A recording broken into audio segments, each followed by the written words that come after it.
Welcome to the first video in our series on the chemical reactions within the Kreb cycle, more technically known as the citric acid cycle. In this first video, we're going to look at the ultimate fate of acetyl-coenzyme A, which is all that remains of pyruvic acid, the final product from glycolysis, as well as the consequences of the reactions and changes that acetyl-coenzyme A undergoes upon entering the Kreb cycle.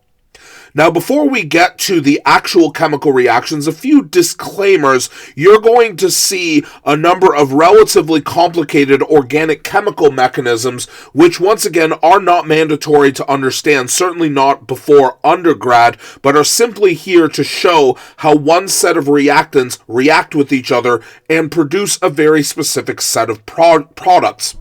So, first reminder, do not memorize. Second reminder, do not memorize the names of any of the compounds as well as their structures, and certainly not the mechanisms. Your goal is to understand ultimately why each reaction happens and what its purpose is in terms of driving forward the entire cycle, as well as analyzing what the major products of different steps are, with a special emphasis to an electron carrier such as NADH.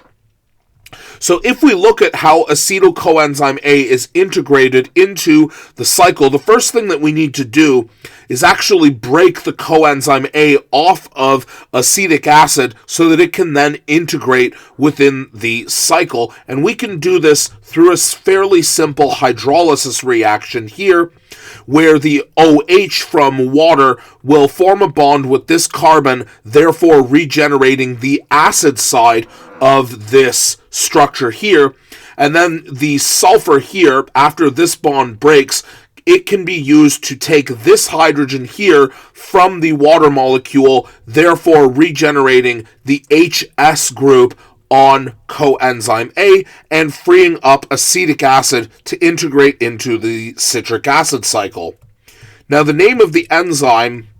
or not the name rather, the function of the enzyme to actually get acetic acid into the citric acid cycle, its job is simply to pull one of these hydrogens off and allow the electrons in this bond, once the hydrogen is gone, to reform with this carbon here, because we see in the product structure that we have, this side chain here used to be acetic acid, and we can see that it's joined at this location here. Now, when this bond reforms over here, this carbon temporarily has 5 bonds, which means that one of these double bonds to the oxygen can break and reform as a lone pair, after which it can be used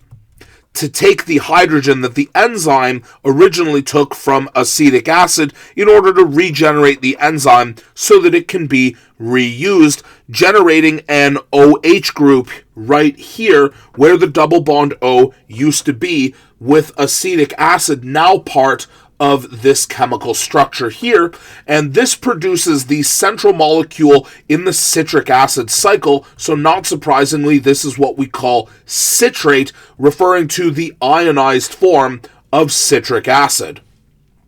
Now, the next step is nice and simple. We can see here that citric acid has an OH group here on this second carbon, whereas we can see this molecule here, the OH group, is now on the third carbon here. In other words, same chemical formula, slightly different chemical structure. We can see that these two are isomers of each other, so this is an isomerization reaction of citrate, which is of interest to us because this OH group is now in a prime position to undergo the first of our major chemical reactions of the citric acid cycle. So in the citric acid cycle, there are actually, or in this stage rather, there are actually two different reactions that are going to be happening near simultaneously. Now, the first enzyme that is going to be involved, which is an example of a dehydrogenase enzyme, and we saw an example of a dehydrogenase enzyme in glycolysis. This enzyme is specifically meant to work together with NAD+ in order to remove this hydrogen here. And the way that this enzyme does it is by simply taking this hydrogen here, causing this bond between the oxygen and hydrogen to reform as a double bond right here, which is what we see in the next structure. Now, because this carbon here now has 1, 2, 3, 4, 5 bonds, that means that one of these bonds needs to break, meaning that the 2 electrons in this bond with hydrogen can now relocate, attracted to the positive charge in NAD+, and bring this hydrogen along with it. And when the 2 electrons from the bond and H+ join with NAD+, we get the electron carrier molecule NADH. And we will recognize, especially in the next series where we talk about the electron transport chain, whenever NADH is used to carry electrons, that also means that it is transferring chemical potential energy to be used elsewhere. Now, as a consequence of all of this movement over here, we also have another side reaction that is happening here, where this C with 2 oxygens here, this is what we call a carboxyl group, referring to a group that used to be an organic acid. We are going to undergo what we call a decarboxylation, where one of these lone pairs forms a second double bond here with this carbon.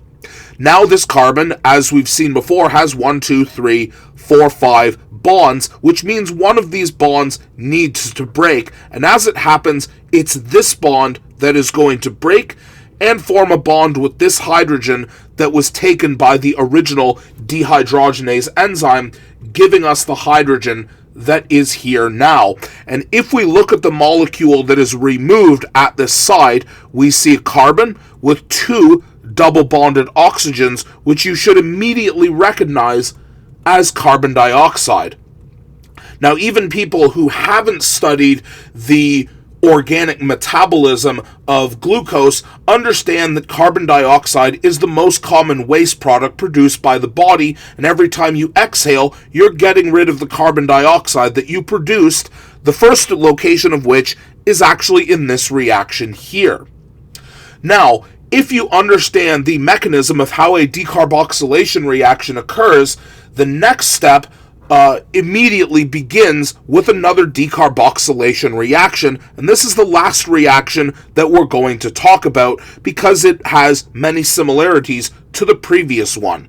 So here we actually begin with a decarboxylation where one of these lone pairs forms a double bond here, causing this decarboxylation and a release of carbon dioxide here. Now, as a consequence, we need to do something with this bond, and this bond is actually going to reform here as a double bond temporarily, which means that this carbon here, because there are 1, 2, 3, 4 bonds here, this bond here now, or this carbon here now has 5 bonds, which means one of these bonds with the hydrogens needs to break, and as it turns out, we have another dehydrogenase enzyme at the ready to help remove one of these hydrogens here. So the 2 electrons in the bond are going to move, attracted to the positive charge on NAD+, and bringing the H+ with it in order to produce our second molecule of NADH. Therefore, we, for the second time, have generated another potential energy carrier molecule, and at the beginning of the next video, we'll look at how this intermediate molecule reacts with coenzyme A once again in order to continue the rest of the Krebs cycle.